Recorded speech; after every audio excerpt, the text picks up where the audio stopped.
I am Ben Doc Askins, the Psychedelic Science War storyteller, and this is the Anti-Hero's Journey podcast.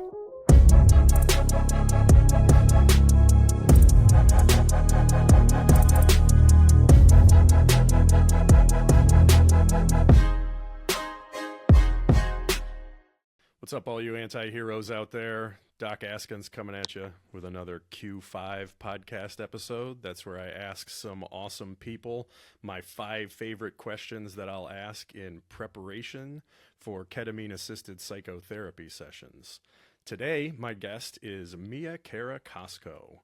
She's the creative director of Psychedelic Salons in Vancouver, British Columbia. She may have told you recently about her favorite chocolate microdosing brand, or maybe you went to an art party with her. You might have come across her Instagram where she showcases her writing for an upcoming book she'll be publishing next year, or maybe you found her because you watched her 10-gram mushroom trip video. Either way, she's always glad to meet people. She founded Psychedelic Salons in 2019 after initially dreaming about it in 2017 while at a consciousness conference. She always knew that she wanted to create a unique entheogenic community in Vancouver, and after graduating from the University of British Columbia with her degree in psychology, she enrolled in the Landmark Forum, which propelled her to make dreams come true. It was at university that she found her passion for psychedelic medicine and research, and she co-founded the UBC Psychedelic Society. She loves being able to truly and deeply connect with people authentically about the insights from intimately personal medicine journeys. Mia, it's a pleasure to have you on the podcast today. Thank you. I agree. Well, let's get rolling with question number 1. What's your story? Yeah, so you basically touched on some highlights of the story, and essentially what I don't mention in there is I was going to UBC to study psychology, specifically clinical psychology, and I was really intent on being a therapist one day, and I actually knew I wanted to do that ever since I was 12. And that's because I was very curious about human psychology from a young age because I was raised in a very loving home. However, my mother had mental health issues that really prevented her from being present for me. And she actually passed away when I was very young. I was 7 years old. And so this has actually significantly made an impact on my entire life. But the thing about it was that a lot of her demons were mental health issues. But in the 90s, people didn't really talk about it like they do now, of course. So essentially, like living in that, it's felt like living in that shadow for a long time. But when I went into psychology at UBC, I started seeing how I felt like there was a lot of narrow-mindedness, a lot of judgmental attitudes towards people who were just really needing help. And that seemed really strange to me because I thought, well, aren't we here to help people? Aren't we here to heal in some way, in a way that, we can be there for people? But because of there was judgment, there was the people casually diagnosing people like in and out of lecture halls, I thought it was really strange. So when a friend of mine talked to me about psychedelic research, this was around, I want to say 2017. No, this must have been 2015. And there wasn't really anything out there. You could find a few PubMed articles and you saw that a few schools were doing something, but you couldn't really figure out much. So, I got into psychedelics like how we all get into it, right? We have the experiences. So as soon as I had these experiences, I knew there was profound healing potential on very deep levels for people. I immediately could tell that this ego disillusionment, this transporting from other worlds, this dimensional sort of oneness experiences we would have. I thought this is going to rock the world, and I really hope it does, and I'm going to make sure it does. And it's gone that way. Like, how amazing is that, So psychedelics is the one bet I know will always pull through because it's true. Like, psychedelic experiences are just simply out of this world. And that's really important for people who don't really like being in this world. But also, they don't necessarily want to be addicted to a fantasy. So they're not looking for an addictive escapist routine with psychedelics. They're actually looking to break out of that too sometimes. So yeah, when I graduated from UBC, I obviously abandoned my post as the founder of the UBC Psychedelic Society, and I was working in venture capital actually because I wanted to learn how money would move and how funds could flow to support psychedelic research. So, because I worked with a venture capitalist who was donating a portion of profits to psychedelic research. So I would organize sometimes psychedelic fundraiser events, and this just really taught me how money moved. Because I would talk to researchers, and I would say, what do you need? Do you need more therapists? Do you need more um, do you need more patients for this movement? Do you need manufacturers? Like, what's up? And researchers would tell me, it's the FDA and Health Canada make it really expensive to study these medicines. And we need the studies, we need the science first for a lot of people. So, because science will motivate legislators, and legislators will motivate, obviously, legalization or medicalization. And so, um, you know, there was a lot of belief by researchers that psychedelics worked, but they just needed funding. They needed checks signed, and so that was an invaluable experience that I got over 3 years. But I dearly missed psychedelic community, and I was also burning out because venture capital is not an easy industry to be a human in. So I left when I felt burnout. I ended a relationship. I I kind of developed myself to self-development, which is incredible to do when you have a psychedelic sort of awakening, because if you don't know how to integrate your psychedelic insights, then you kind of get a little lost. I've seen it happen a lot where people have a psychedelic experience, but they have, zero plans for integration. And so life just becomes a little bit like, make a little mess here, get a little lost here. And that's fine. That's life. But it is really cool to have an integration plan to sort of know, okay, whatever insights I have, I know that I'm going to fall in with the right community. I'm going to talk to the right people. I'm going to be with people I trust and connect with them to know, what is best for me to do, instead of, harming people or, harming myself, not knowing what to do after such a crazy spiritual experience potentially. So I miss psychedelic community, and so that's why I created Psychedelic Salons, because I wanted psychedelic community that could bridge people I knew in the world of finance and venture capital, and also people I knew that were profoundly gifted psychedelic healers. I wanted psychedelic healers to be known for their work, and I wanted them to get funded, because I knew that often if you're a healer and you're devoting all of your time to your craft, you're not often devoting your time to business building and funnel, empire, wealth building, right? So sometimes it just takes a bit of support. It takes some holding hands. So that is what Psychedelic Salons is all about. And ever since, venture capital, I've also had a gift, a natural knack for marketing. So I apply my marketing skills for the psychedelic industry. And I always lead with a values-based approach to align myself with the right clients, because I've had experiences where I've worked with clients and their intentions are not as, what can I say, elevating for the planet. And that's okay. That's their journey. But for me, it's really important. I work with people that are leading with their values, are leading with their why. And maybe sometimes we have to explore that together, and that's okay too. So marketing the psychedelic industry is what I do most of the time, and creating psychedelic events to help expose healers to people that can support them or work with them. I love doing that too. So that's kind of it. And then also, like, I'm a natural writer. If I could spend the rest of my days doing one thing, I'd want to just like live on a hill on a mountaintop and write my days away. So I'm writing a book, and that's what I'm going to do before I do the family thing. So yeah. Yeah, thank you for that excellent segue into the second question. We ask Mm-hmm. about, memory and story and your past. And then the second question's about what are your intentions? And you mentioned, publishing a book. How much would you be willing to tell us about that ahead of time? Yeah, I'm happy to share more about it. I've copyrighted the title, which I'm really happy about. It's called The Guilt Trip, and essentially, it's meant to really what is it, unpack sort of survivor's guilt and also how psychedelic therapy can help. So the guilt trip is basically that. And this is from, obviously, as I said at the beginning, my personal story of losing my mother.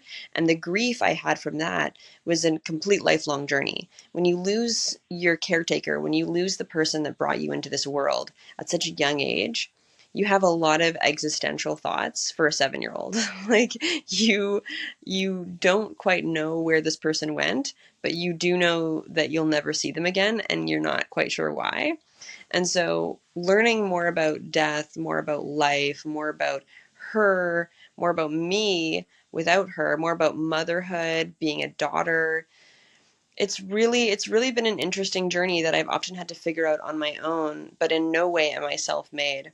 So the book is one part kind of memoir. I want to connect with people. I want people to know the journey that I've been on to see if they can find a resonance there. The book is also going to talk about a lot of research about psychedelic therapy, but also research into cold exposure and meditation, modalities that have really helped me in my journey, in addition to psychedelics. And then also there's going to be exercises in every chapter to kind of answer the question for people how they can reclaim their life and grieve in a healthy way. You know, they have options for how to grieve, but I want them to know that they also have the option and the choice to grieve in a healthy way that benefits their life long term, as opposed to grieving in a way where it's not premeditated, it's messy, it's chaotic, and that's okay. That's usually the beginning of the grief journey. Yeah, in psychiatry, we'll talk sometimes about periods of developmental vulnerability, places where, your brain's coming together, it's getting cooked, fetal neural development being a really major thing whenever everything's getting kind of put together in the first place. But to lose that, attachment figure, that symbol, and to have death introduced into your life at the age of 7, and then to have carried that forward and integrated it in the ways that it's obvious you have. I'm excited to read that book someday. Yeah, thank you. I'm excited to finish it by the end of this year. Yeah, I'll keep an eye out for it for sure, and maybe we can talk more about it some other time. Yeah. After I get a chance to read it and take some notes in the margins and all of that sort of stuff. Okay. Totally. So we asked about your past and then about your intentions for the future. And sometimes a good bridge between those things that gives you a little momentum on the journey is to ask, what are you grateful for? Mm-hmm. Yeah, I would say that, there's actually very little I'm not grateful for.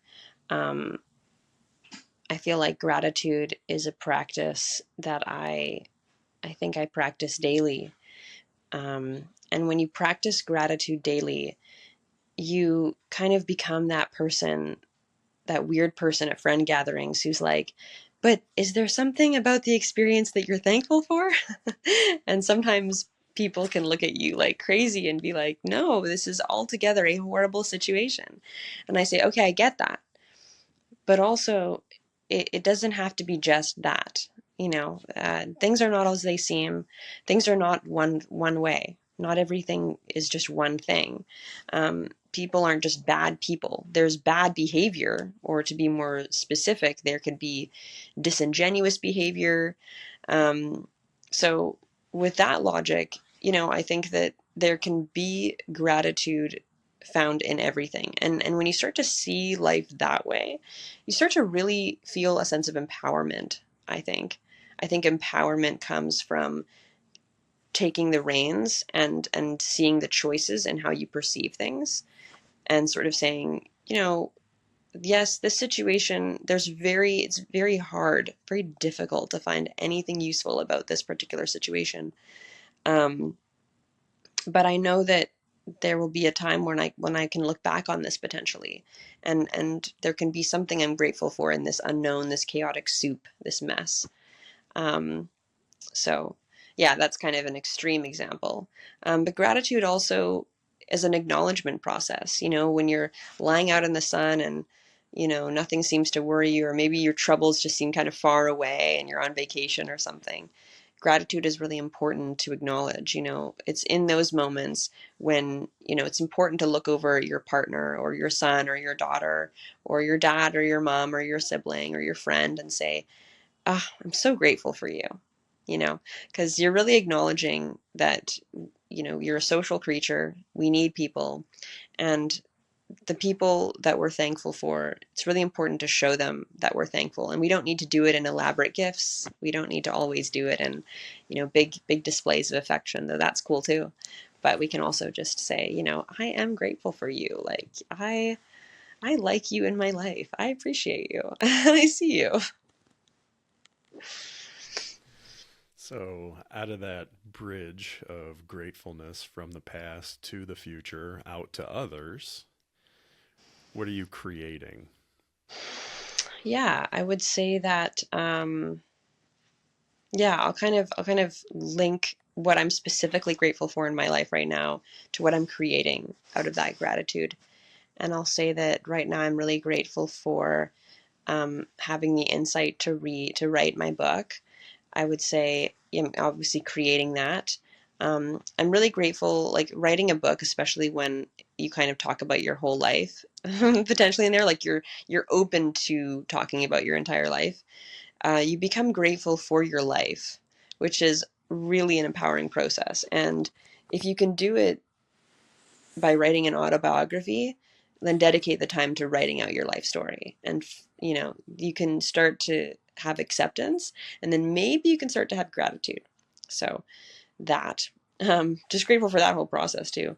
I'm also grateful for like the work I get to do for people every day. So like I said, that's often like marketing psychedelic businesses.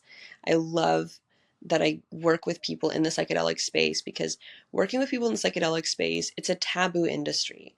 It's not something you can easily call your parents and say, I'm starting a microdosing company, or I'm a sound healer, or, your parents are often from generations where that you sound like you're selling snake oil, or you sound like a druggie or a drug dealer or something.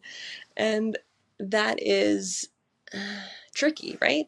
But if someone is truly dedicated to that space, then they're willing to go through those hard conversations. They're willing to be patient and listen to the misgivings or misinterpretations of others. They're willing to educate or potentially be educated in their own self. And that is really beautiful too, because so I'm really grateful to work with people where I'm creating, online funnels for them. I'm creating email newsletter templates for them. I'm creating their social media content, because for me, it's so much less about like just creating like a grid feed post and so much more about like educating people and figuring out the most articulate and compassionate led way to educate people.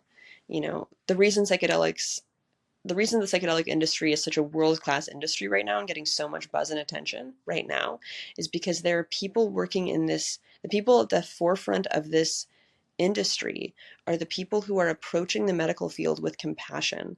That is incredibly rare, and it's incredibly important. So grateful for that too. Also grateful for what I'm creating with psychedelic events too. Right now, I'm really focused on an event that I'm creating in Vancouver, which is going to be a kind of global psychedelic dinner party. And I did it in 2019 before the whole COVID thing. And I'm excited to do it again because we're kind of over the big COVID hump, I guess. And I can feel like I'm confident to do that again. And it's going to be on World Psychedelics Day, which was a day kind of stated, I think a few years ago it was created, and it's in spring. And so I'm very excited to spend like the next, like basically 6 months, really working on that, really brainstorming that, and working with some amazing people to do that. And then I'd say another thing I'm grateful for is I'm really grateful for my friends that are absolutely, trustworthy and loving and compassionate, and friends that are just superheroes in their own right. They're therapists themselves, or maybe um, they share the same interests, but they just live and lead with their heart, and they're loyal and they're funny and they're talented and they're smart. And my partner included. My partner and I are thinking of moving to New York actually next year because I've always wanted to live in New York. I love it there. I love the energy there. And he wants to go to grad school to actually work at the forefront of AI ethics and policy, which I think is another very important field, but something for another time to discuss.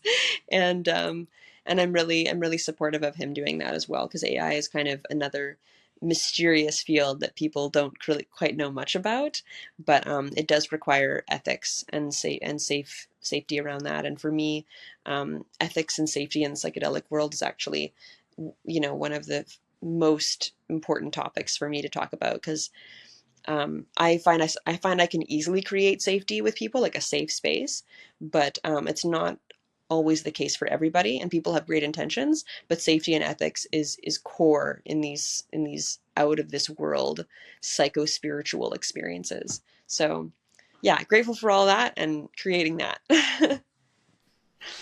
Yeah, you're talking about all my favorite things, the golems, the generative large language models of AI, and I love Yeah. superhero therapists and all good things. When is World Psychedelics Day? Is it different than Bicycle Day? It is different than Bicycle Day because Bicycle Day is specifically, of course, the invention of the synthesis of LSD. Um, but World Psychedelics Day, I think it's in June. I want to say it's in June, or maybe May. It's in spring. But yeah, I was instated, Spring I'm or pretty summer, sure. whatever. Yeah, it's definitely in spring. Yeah, it's a good time. I mean, it's a newer holiday, but it's pretty Okay. cool and it's significant enough to plan an event around it. Absolutely. Nice. I'll Hmm. have to triple check my calendar. I feel like there's a day for everything now, but that's one I'd celebrate for sure. Yeah. Let's see. So that brings us all the way around to question number 5. Who are you really, Mm. Mia? Oh my goodness, who am I really? Well, I would say that, I mean, if we look at the levels of like visibility or optics, yeah, like social positioning, I would say that, on online in the virtual world, I would say that I put out a specific extension of my brand where I talk mostly about psychedelics and social media and marketing sometimes too. I talk a lot about psychology and spirituality. Those are all topics I legitimately love to talk most about, behind the scenes too. And, sometimes when all my girlfriends just want to talk about is like breakups and relationships and social influencing and hierarchies and gossip, I'm easily that person who will want to, switch the conversation to talking about like, what are we up to in the world right now? Like, what are we doing like in our day to day? What keeps us going?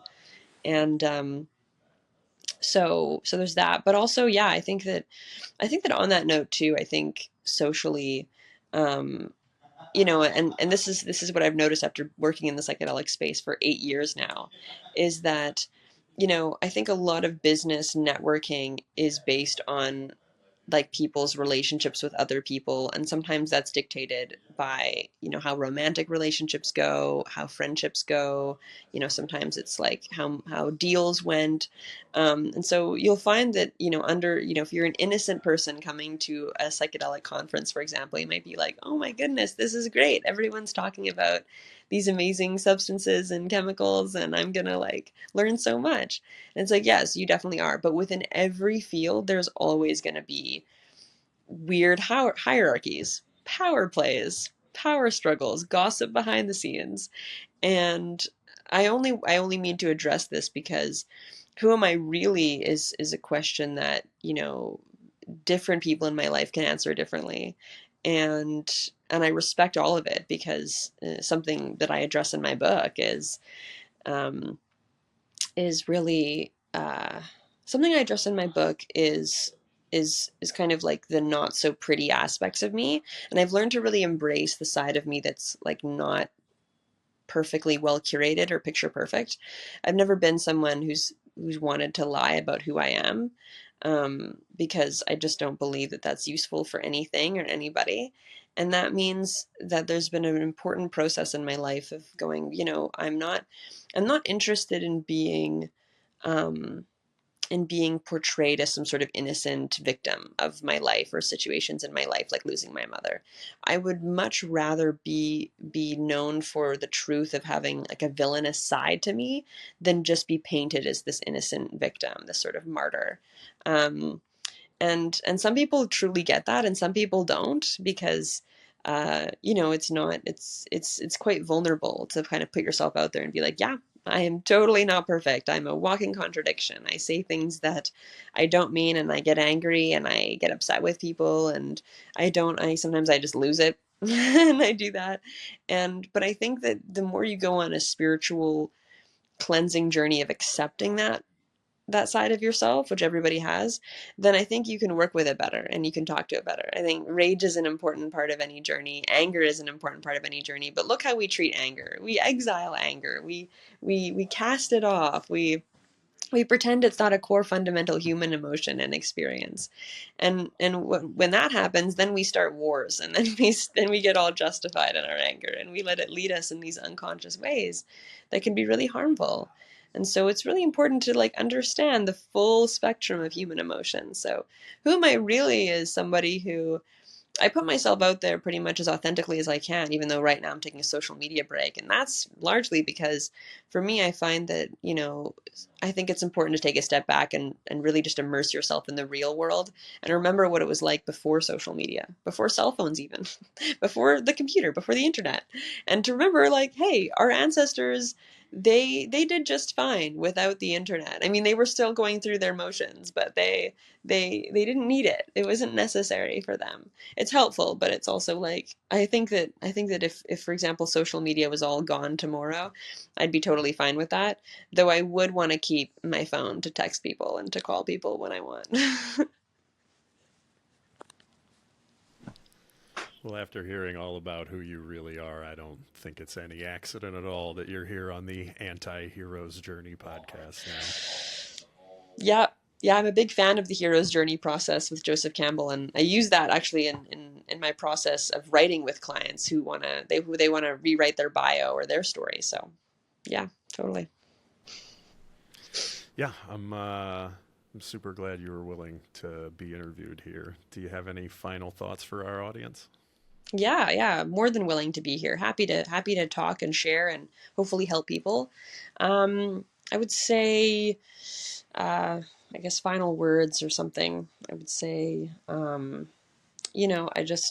really want to encourage people in this day and age to understand and practice how important it is to be forgiving and compassionate, especially with yourself first. If you're not being forgiving and compassionate with yourself and your past and your history, then your process is incomplete. Looking back at your life and forgiving and being compassionate with the people and yourself in your life's journey is very, very, it cannot be overstated, actually, that how important that is. We're seeing right now the mirroring of that in the virtual world and in cancel culture.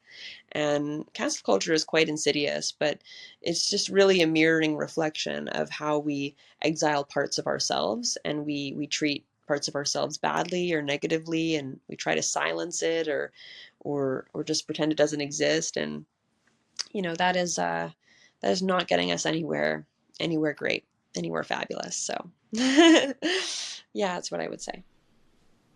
Yeah, we've got to integrate it all, right? Yeah, hero and anti-hero.